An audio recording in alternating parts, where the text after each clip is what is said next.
Hi, this is Carl Rust, and I've worked in schools for over 30 years.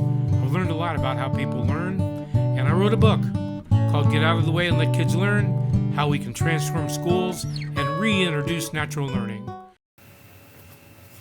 Hi, everybody. Welcome to episode 5 of Get Out of the Way and Let Kids Learn podcast. I'm Carl Rust, and I wrote a book, Get Out of the Way and Let Kids Learn: How We Can Transform Schools and Reintroduce Natural Learning. It's like this.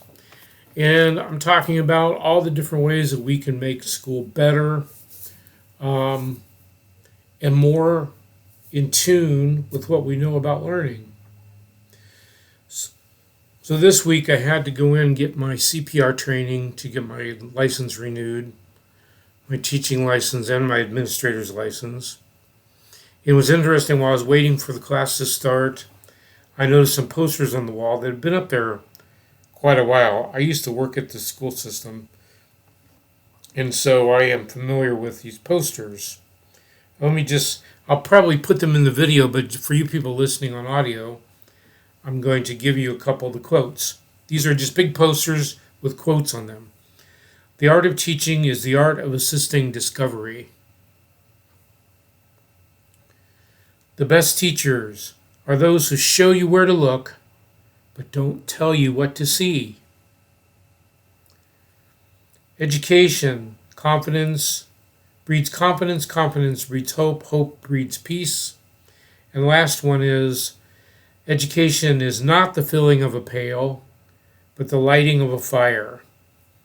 And that quote is attributed to William Butler Yeats. So it's always interesting if you go to schools or you look at school websites or you hang around schools, you'll hear things like this being said, or you'll see posters on the wall. If you look at a school's mission statement, you'll see things like this. But again, if you hang around long enough and spend enough time in different classrooms, you begin to wonder, have they read their own posters?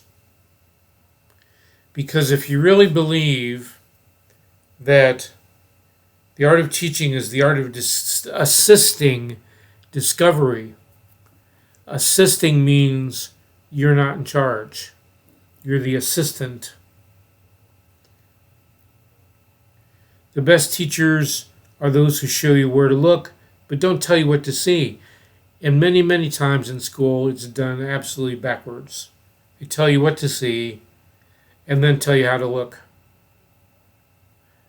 and where to look. And this quote says, the best teachers are those who show you where to look. That means they're modeling, they're, showing you what to do, how to do something, but they're not telling you what to see. And then I love the education is not the filling of a pail.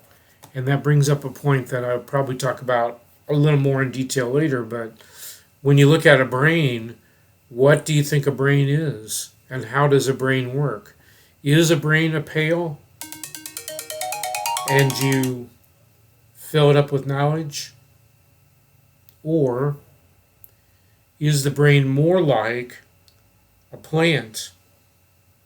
A unique growing flower, let's say, or stalk of corn, or whatever kind of plant you want to imagine, requires certain nutrients, certain amounts of sunlight, certain amounts of water, but it grows and becomes whatever it was intended to become. And actually, my favorite one is the brain as a muscle to be exercised. So you speak and listen, you exercise your language muscle. You calculate, you plan, you build, you reformulate. That's kind of your science math muscle. You put on a play, you draw a picture. That's all ways that you exercise your brain muscles. And so be interesting if we could get schools to pick one of their sayings or one of their posters and say, This is the one we're really going to try to do for sure, and see what would happen. Okay, so that's my little segment about what's going on this week. And CPR is always a good thing to learn. If you have a chance to learn that, it's a good idea. You may save someone's life. And it's getting easier. So let's talk about the next chapter in the book. Chapter 5. How much should children and their families be involved in decision making? So who should make decisions about what's going on at school? So my chapter starts off with, again, a little big vignette, a little story. Sally is a frustrated mother. Her daughter Mary is in 5th grade and is socially awkward. The other girls tend to make fun of her and make her feel isolated. Mary is very bright and reads well, but gets confused in math easily. She has some anxiety. When she starts to feel especially anxious, she starts pacing around in a circle. The pacing makes her feel better, and she actually is better able to focus on the discussion when she is moving. The teachers, however, are always making her sit down. They can't seem to understand why she needs to pace. Sally has met with the 5th grade team and the principal, but it seems out of the realm of possibility that they could let her pace when she feels anxious. What if all the students wanted to get up and walk around, they ask? I've heard that a lot. When we come up with a solution to an issue, a lot of times teachers will say, what if everybody wants to do that? Might tell you something about what's going on in your class. Okay, another example. Boris loves motors. He loves to tinker with his 4-wheeler out in the pole barn behind the house. He has taken it apart and put it back together 100 times.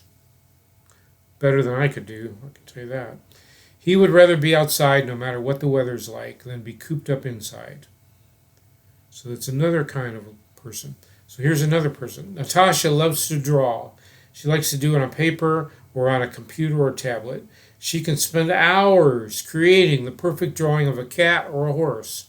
The weird thing is, she is allergic to a lot of animals and plants. She doesn't do well outdoors. Alphonse loves basketball.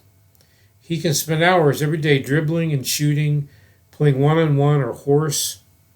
It also helps him relax and concentrate on other things. The weird thing is, when he plays basketball, he feels smart and capable and powerful. Why can't we let kids be who they are? And I've heard people say before, let kids be kids. Do we want school to be a valuable experience for people who are seeking to learn? Why would we not want to take into consideration the dreams, wishes, desires, plans, and goals of our customers? So how are decisions made at the schools around you? We'd love to hear back from you. By the way, if you agree or disagree with what I'm saying, we'd love to hear your responses. CarlRust57 at gmail.com. Carl, C-A-R-L, R-U-S-T, 57, all one word, all lowercase, at Gmail. And you can find me on social media. Maybe I should make a Get Out of the Way and Let Kids Learn group. But I'd love to hear what you think and hear what's going on in your area. So where I am, there's a triangle or a pyramid. I guess it'd be a triangle. At the top is the school board and superintendent. Next level is central office people, assistant superintendents of instruction, blah, blah, blah. They have all kinds of different titles. And then you have your building administrators, principals, assistant principals. And then you have teachers. And then you have kids. And way at the bottom you have parents, because kids at least know a lot of what's going on. Parents a lot of times don't even know what's going on. So that's the power structure is from school board, superintendent, assistants to that group, building principals, teachers, students, parents and families. And so a decision is made by somebody, usually by somebody in the central office. A decision is made, and then that information is passed on to principals, who pass it down to teachers, who try to implement it with kids, and sometimes parents find out, and sometimes they don't. That's kind of the current power structure. But why does it have to be like that? So schools feel bound to curriculum and standards, and they don't really reach out to kids and families and say, what would you like us to do? What are you interested in? Ivan Illitch, who wrote a book, Deschooling Society, in 1971, I think, 71. So this has been, it's not like we just found all this stuff out. We've known it for a while. He wrote a book called Deschooling Society. And then he argues in that book, by defining education as something that's difficult and possibly impossible, and something that can only be done at school, we create a dependency so that families see themselves as powerless in the education process. Families have been trained to accept what educators say as gospel, even when it flies in the face of reason and experience. I think that's an interesting point. So we've got this system, and the system says, we are the expert educators. Families, you don't know anything. So we're going to make decisions, and you just live with it. Here's a quote from Ivan Illitch's book. All over the world, the school has an anti-educational effect on society. Isn't that interesting? Anti-educational effect. School is recognized as the institution which specializes in education. The failures of school is taken by most people as proof that education is very costly, very complex, always arcane, and frequently almost impossible task. Arcane just means nobody understands what's going on. He goes on. School appropriates the money, men, and goodwill available for education, and in addition discourage other institutions from assuming educational tasks. Work, leisure, politics, city living, and even family life depend on schools for the habits and knowledge they presuppose, instead of becoming themselves the means of education. So how did people become educated before there were schools? This current system that we have has only been around, depending on where you live in the world. Some places they don't even have it yet. But in the Western Hemisphere, Europe and the North America, basically, school's been around for about 200 years, 300 years. Started in Massachusetts in the late 1700s, early 1800s, and became universal after a while. It took a while for it to spread. How did people become educated before that? So think of your stories we know about Abraham Lincoln, Benjamin Franklin. How did they become educated? You know, they read books, they did things, they watched the adults. Sometimes they became apprentices. Benjamin Franklin was apprenticed at a very young age. I'm not saying it was always a great system, but the community, the business world, the farm, the village was the means of education before there were official schools. And I mean, they had schools in Europe for rich people, but most people learned by doing things. And there's a big movement right now, homeschooling, which is bringing the education process back into the home. And I applaud that. I think that is great. And depending, I mean, it could be harmful in some cases, but in most cases, I think it's the absolute best. And, you know, parents, you could think about this. You don't have to be an educator. And that's what Ivan Illitch is kind of saying in his book. We've come to think that school is where learning happens. But we know from history that learning happens all over the place, everywhere, all the time. And you don't have to be at school. You don't have to be a teacher. Um, so, homeschooling can be an option for some people, or maybe a private school or some kind of radical schooling setup. But for some families, not really a possibility because of work, because of temperament, or whatever. So we can still get our public schools to be what we want them to be. But Ivan Illitch envisions this thing. He suggests that we open up businesses, government entities, encourage many small learning shops where people can come and go as they please and as their needs dictate. So another thing that's going on right now is micro schools, which sounds kind of like those pods or micro schools.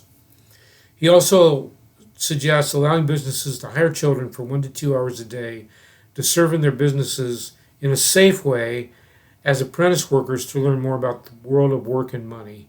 And I know we want to guard kids. We have all kinds of labor laws. Kids can't work. But we can do it a humane way that allows kids to learn. And I know that there are some schools out there that have kind of like partnerships. I know there's one school, and I'm trying to remember which one it is, in New York City. They actually partnered with businesses. So they bought a building and they have their school in this building, but they had spaces that they weren't using.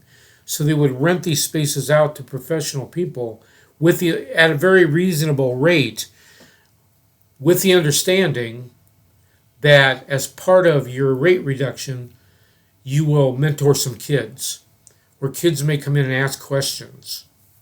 And so if it was a business, was a say an accounting business, they would allow kids to take a tour and answer questions. So whatever the business was, and then maybe even, I think at this particular school, even on the storefront level, the school operated a little store where kids could work in the store and they could help make decisions about the store. So some ideal partnerships might be available out there if we think about it. But the point about this whole thing is, why can't we go to parents and kids and families and say, what do you think? What would be a good way to do things? So it benefits schools to stop trying to pretend they know everything and enlist the help of families. So you have parents, grandparents, and aunts and uncles coming in, working in schools as mentors. They have many talents, and a lot of times I've seen people that do not have teaching degrees. They got along with kids much better than people that had all kinds of degrees. The degree doesn't mean that you are a person to relate to younger children, to younger people. James Comer, who's another reformer who wrote lots of books and articles, talks about school-based management. But he also says that often focuses on efficiency in instruction rather than on the creation of a school context or culture that will support development and prevent problems. A good school context is especially useful when student, staff, parent, and community needs and activities are beyond the ordinary. So why can't a school be a little community center? If your little area that you're schooling in has needs that aren't being met, why can't the school? Why does the school have to close at 4 o'clock or 3 o'clock? Why can't the school be open in the evening for adult classes, for community events, for whatever is the needs? And that could vary from place to place. Students themselves should be the main driving force behind decisions about what to learn, where to learn, and how to learn it. You'll find that young children know very well what they're interested in and what they want to do. What do we gain by forcing them to do what the adults think need to happen? So it's a battle of wills. We're battling. The kids want to do one thing. The adults say, no, we're going to do something else. So what's the outcome? So what happens if we win the battle of wills with kids? If the adults win, which is what happens a lot of the time. We lessen their self-confidence and their ability to problem solve and make decisions for themselves. So if we convince them, no, you're wrong, we know what's best for you, we're taking away their autonomy, their agency, their ability to try and fail. What happens if they win the battle? Then they're troublemakers, they're rebels, they're getting in trouble, they're getting kicked out. So here's an interesting concept. Why not try to see if there's a way we can do a win-win? So we recognize that we have conflict and we engage them in problem solving, in collaboration with them, collaborate with the younger person to figure out a solution. And then we're building on their self-esteem, and we're also not necessarily giving up our position as adults to guide and make sure things are going well. So it can be and again, it can be more learning, more brain activity, by exercising that problem-solving muscle, growing those dendrites in your brain. If you want the learner to be fully engaged in their own education, then their interests must be taken into consideration. If you want to produce a robot that does what they're told without question, then you should never ask them about their interests. And many teachers try to ask about interests, and they try to incorporate interests into their instruction. But it's pretty difficult to do if you're still buying into the system of standards and curriculum. You're kind of swimming upstream. And so you set before yourself this impossible task. I have this set of standards that I need to cover, and I have these kids' interests over here. How am I going to meld those together? And that's when you get stuff like, it's somewhat effective. So the standard is ancient Egypt, let's say. So you have the kids make a poster. But then again, understanding that only fills some kids' agenda. And again, you're taking away their freedom. Maybe they don't want to make a poster about ancient Egypt. Maybe they want to make a poster about the latest rap star. So you're still kind of, forcing a round peg into a square hole. And what about the kid that I mentioned before that loves to work on his four-wheeler in the pole barn? How do you get him to do? Is he going to make a four-wheeler about ancient Egypt? Just can get crazy trying to force curriculum and interests into the same.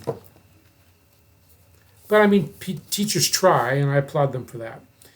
So another quote from Ivan Illitch, Deschooling Society. A second major illusion on which the school system rests is that most learning is the result of teaching. Teaching, it is true, may contribute to certain kinds of learning under certain circumstances. But most people acquire most of their knowledge outside school. So here are my suggestions for what to do if you have some influence at a school, if you're a teacher, even if you're a parent or a kid, though, remember, you can ask for what you want. And ask and ask and ask and become that squeaky wheel that gets oiled. So here's the first suggestion. Stretch your comfort zone to include parents and children in the decision, whether it is in discussion, voting, or consensus. So the schools make decisions. Schools have a little bit of power.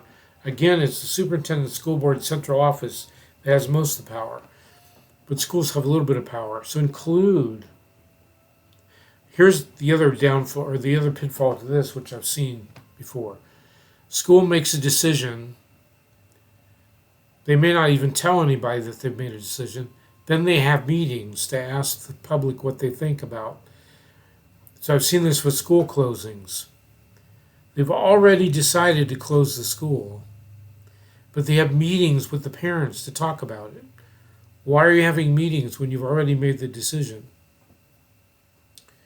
Number two, If you see a problem area, ask stakeholders if they see the same problem, first of all, and what ideas they have about solutions. Again, what I talked about before about bringing the problem back to the community. So our restrooms are being vandalized. Young people and families, what can we do about this? What are some solutions? Do you see this as a problem, and what are the solutions? Number 3, keep checking back with stakeholders as decisions are implemented to make sure they are still on board and to proactively address concerns. So just because you held a meeting and you got some input and you came up with a plan that everybody's happy with, keep checking back. They may not be happy with that anymore. There may be other issues going on. So check out my book, Get Out of the Way and Let Kids Learn. It's available all over the place. Check out my band, The Rush Show, on Spotify, Apple Music, everywhere. And the music that plays in the before and after sections is music from my band, The Rush Show. And just keep thinking and questioning and learning. And school is coming back pretty soon. I might do a special episode about alternatives. But you can have the kind of school you want at your public school. You have power. Kids have power. There's power in numbers, though. So get other people together that think the same way that you do and ask, please, can we have fill in the blank? Ask for what you want. Thank you very much. Have a great week. And next time, let's see. We're going to talk about testing and grades. Are testing and grades necessary to determine what children have learned and guide instruction? So that's for next time. Keep subscribing, liking, sharing, hearting. Leave a comment. Thanks, and have a great week. This has been Get Out of the Way and Let Kids Learn podcast. If you liked it, please subscribe, follow, share, and leave a comment.